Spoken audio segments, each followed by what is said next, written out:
Olá, pessoal. Vamos começar uma aula inédita. Sou engenheiro Robles, da Mil Engenharia, uma empresa especializada em projetos industriais. Essa aula é sobre elétrica e iluminação, aula número 9. É uma das patologias que a gente encontra nas cozinhas industriais, a elétrica e iluminação. Porque patologia significa o estado doentio da sua cozinha, ou falta de saúde, ou uma cozinha com dores constantes que a gente vai procurar orientar para minimizar essas dores ou eliminá-las.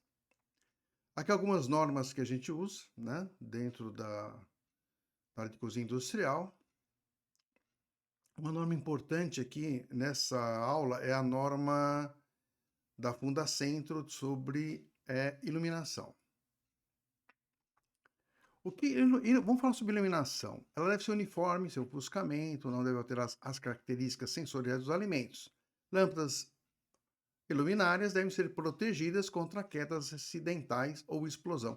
Explosão já não é bem o caso. Tem uma história por que essa palavra explosão é usada até hoje, né? Mas as luminárias hoje, elas atendem bem às cozinhas industriais. As instalações elétricas devem ser embutidas e, quando externas, devem estar protegidas por tubulações presas e distantes das paredes, ou seja, que permite higienização.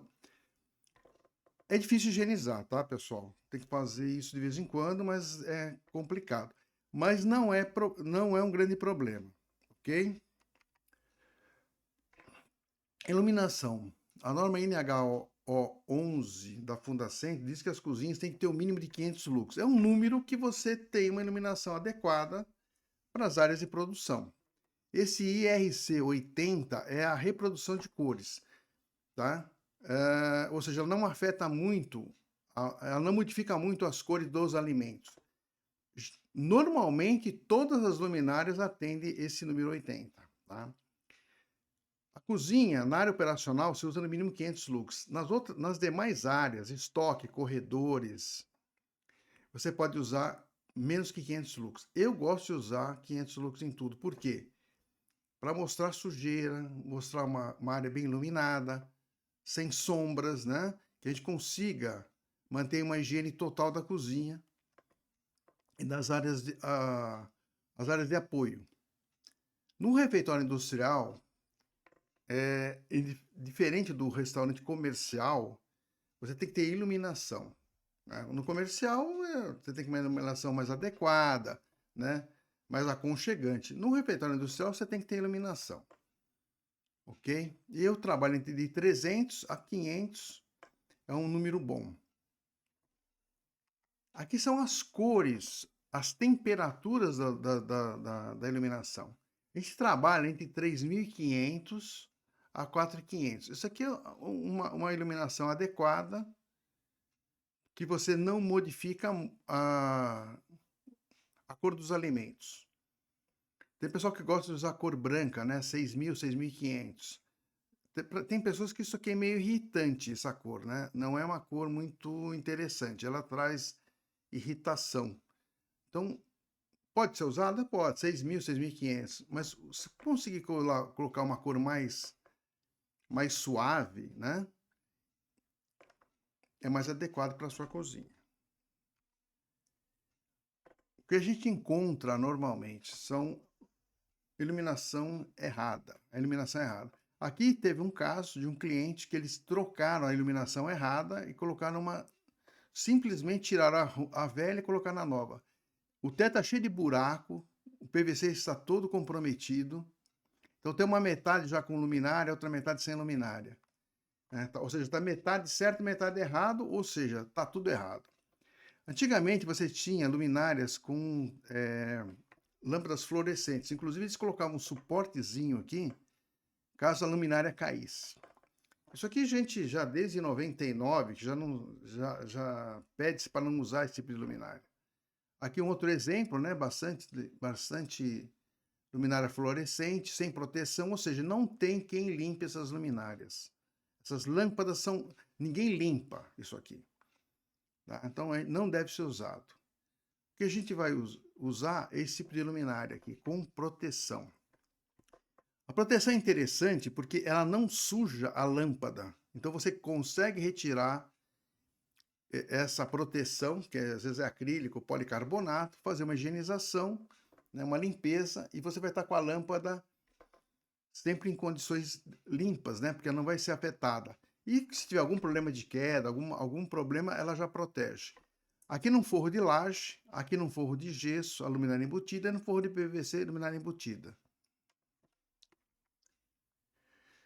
Uma pergunta, né? Por que que o pessoal não coloca iluminação nas coifas? Isso é norma. Você não pode ter uma área de sombra embaixo na área de cocção. Uma área que você tem que olhar o produto, você está manipulando o produto, você está verificando o produto, você tem problema de segurança do trabalho e a sua iluminação lá é extremamente deficiente. Aqui tem um caso, inclusive, que foi colocado uma luminária, só que foi aquela de plástico, né? Começou a derreter. Aqui uma outra situação, essa luminária aqui é antiga, ou seja, não está funcionando, está extremamente suja. Essa área de coifas, limpeza de coifas, manutenção de coifas, as normas para que regem essa situação vai ser um capítulo específico. Aqui alguns exemplos de luminárias blindadas para coifa, tá? Procure iluminar a coifa, vocês vão ver que vai ficar um negócio bastante interessante. E fazer a manutenção, né, pessoal? Limpeza e troca de lâmpadas. Isso aqui são exemplos de cozinhas, de uma cozinha bem iluminada, apesar de ter bastante interferência no forro, de insuflamento, exaustão, né? Ela está bastante iluminada, inclusive aqui na área de coifas, na área de cocção. Aqui também, né, um exemplo aqui como está bem iluminada.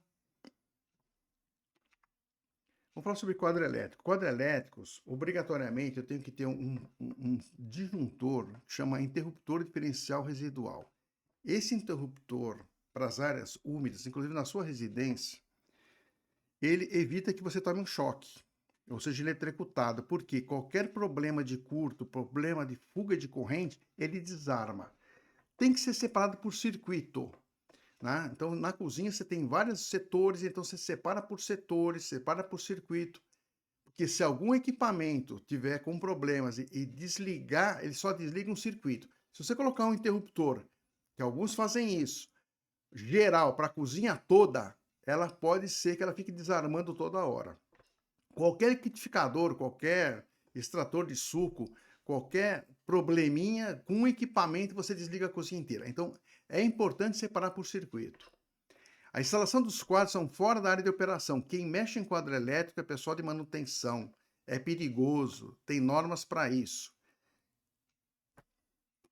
Aqui alguns exemplos de quadros não tão bem localizáveis, tá? Aqui, inclusive, com bastante ferrugem no pé, porque está numa área lá que o pessoal vai ficar lavando, né? Que é uma área de bastante terra do cliente, uma mineradora. Isso aqui já está um pouquinho mais adequado. Esse quadro aqui é um quadro que o pessoal fica abrindo para mexer com iluminação, ou seja, não é adequado fazer isso. Está cheio de impressão digital aqui. Iluminação você mexe por interruptor.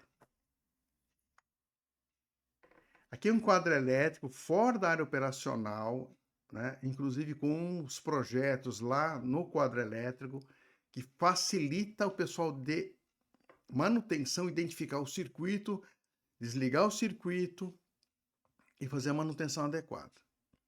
Ok? O que a gente encontra muito é esse tipo de tomadas, tá? Esse tipo de tomada doméstica, ela não resiste. Inclusive aqui você vê o tipo da ligação. Foram adaptando com uma régua que se usa para computador, né? Ou se usava. Ou seja, vão adaptando, fazendo adaptação da adaptação da adaptação, e uma hora isso aqui dá uma sobrecarga e muitos incêndios em cozinha são vindo da área elétrica, por problemas de eletricidade. Procure evitar, faz bem para a saúde. Tomadas adequadas para a cozinha são esse tipo de tomada industrial, ou de sobrepor, quando a iluminação elétrica é por externa, né? Ou de embutir. Tomadas de embutir, essa aqui é o mais adequado. O amarelo é uma tomada de 127, o azul é uma tomada de 220. Essa aqui, vermelha, é uma tomada de 440 volts. Essa tomada aqui, ela é extremamente especial, porque ela já vem com aquela proteção do IDR. Porque aqui é um cliente com uma cozinha muito antiga, que teve problema de choque nos seus colaboradores. Então, a segurança do trabalho pediu para colocar tomadas, para cada equipamento, uma tomada com proteção. Isso custa 10 vezes mais que colocar um IDR no quadro elétrico. Mas foi uma solução emergencial, ok? Bom, é isso. Né? O nosso lema, por trás de uma boa obra, sempre é um bom projeto, ou bons projetos, principalmente no caso aqui de elétrica, né, e de iluminação elétrica. Só que tem uma coisa importante, fiscalizar a implantação é importante. Por quê? Porque, apesar de ter um bom projeto, quando entra na área de execução da obra, compra dessa obra, contratação do empreiteiro, contratação da construtora, o pessoal começa a querer reduzir preço, reduzir valor e começa a sair de norma ou ficar com uma coisa muito pouco durável, né? Nós temos cozinhas com mais de 20 anos funcionando perfeitamente com uma manutenção muito simples. Fico à disposição de vocês, aqui estão meus contatos e até a próxima aula. Muito obrigado.